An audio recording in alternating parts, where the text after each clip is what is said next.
ఏలూరు జిల్లా ఎస్పీ ప్రతాప్ శివకిషోర్ ఆదేశాల మేరకు భీమడోలు డీఎస్పీ శ్రవణ్ కుమార్ నేతృత్వంలో ద్వారకా తిరుమల ఎస్ఐ మరియు పోలీస్ సిబ్బంది సాంకేతిక సహాయంతో దాడులు నిర్వహించి 41 ట్రాన్స్ఫార్మర్ల రాగి వైర్లను దొంగిలించిన ముగ్గురు నిందితులను అరెస్ట్ చేశారు.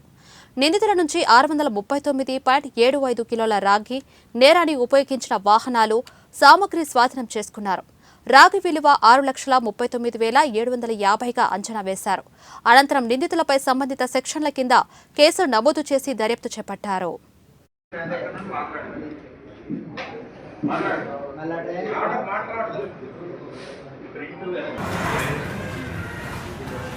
పోలీసు ఒక చక్కగా వర్కౌట్ చేసుకొని ఈ ట్రాన్స్ఫార్మర్లు దొంగతనం చేసి దాంట్లో కాపర్ వైర్ చోరీ చేసి ఒక ముఠాను పట్టుకున్నారు.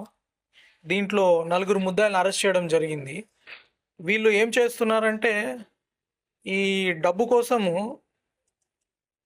ప్రొటెక్షన్ లేని ట్రాన్స్ఫార్మర్స్, ఊర్లో పొలాల్లో ఉన్న ట్రాన్స్ఫార్మర్స్ రైతులకి కరెంట్ అందించి వాళ్ళు పంటలు పండించుకోవడానికి సహాయపడే ఈ ట్రాన్స్ఫార్మర్ని వాళ్ళ స్వార్థానికి దాంట్లో ఉండే కాపర్ వైర్ కొట్టేయడానికి దాన్ని మొత్తం డ్యామేజ్ చేసి ఆ కాపర్ని దొంగలించి అమ్ముకొని వాళ్ళ విలాసాలకి వాడుకోవడానికి ఈ కార్యక్రమం చేస్తున్నారు.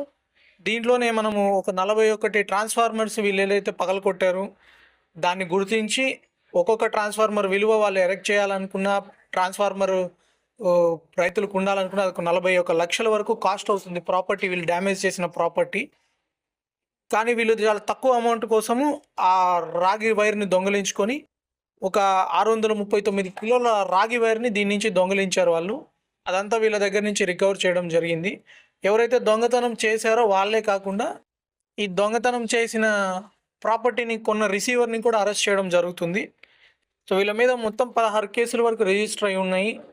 దీని ద్వారా నేను మళ్ళీ ఇలాంటి ట్రాన్స్ఫార్మర్లు కొట్టేసి దాంట్లో రాగి కోసం మీ కక్కుర్తి కోసం ఒక 10 రూపాయలు క్విక్గా సంపాదించాలి అని చెప్పి మీరు రైతులు ట్రాన్స్ఫార్మర్లు కొట్టేసి వాళ్ళ పంటకి నష్టం తీసుకొచ్చి గవర్నమెంట్ ప్రాపర్టీ ఇట్లా డ్యామేజ్ చేస్తూ పోతే మీ మీద కఠిన చర్యలు తీసుకోవడం జరుగుతుంది. పీడీ యాక్ట్ కూడా పెడతాము.